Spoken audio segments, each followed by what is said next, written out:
टीमच्या माध्यमातून हवा तसा परफॉर्मन्स जो इथे पाहायला मिळतोय.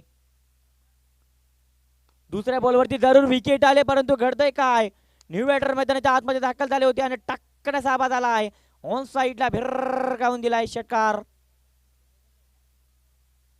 त्या बॉलवरती षटकार आलाय मैदानाच्या आतमध्ये. याच प्रकारची कामगिरी P1च्या पहिल्या षटकामध्ये करायची होती, परंतु हरकत नाही, अजूनही मॅच संपली नाही. प्रशांत मैदानाच्या आतमध्ये दाखल झाले होते स्ट्रायकर एंड वरती आणि त्याच्या बॅटमधनं तडाखेदार षटकार. अजूनही मॅच संपली नाहीये, कारण की इनिंग मध्ये मैदानाच्या आतमध्ये घडतंय काय पुन्हा एकदा.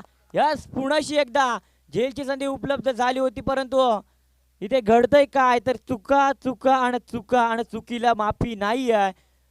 क्रिकेटमध्ये सातत्यानं सांगितलं जातं की चुकीला माफी नाही आणि बॉल देखील बाउंड्रीच्या पलीकडे. पुन्हाशी एकदा षटकार.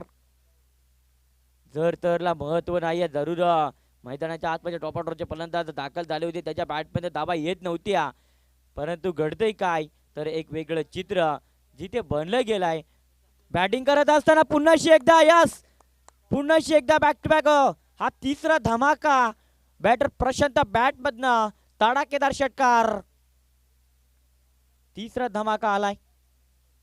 यस, इथे पाच जरा षटक समाप्त, कारण की P1च्या पहिल्या षटकामध्ये देखील 5च बॉल फेकायचे होते, त्यानंतर दुसऱ्या षटकामध्ये देखील 5च बॉल फेकायचे होते, कारण की 2 बॉलने देखील पॅनलाइज केला गेला होता.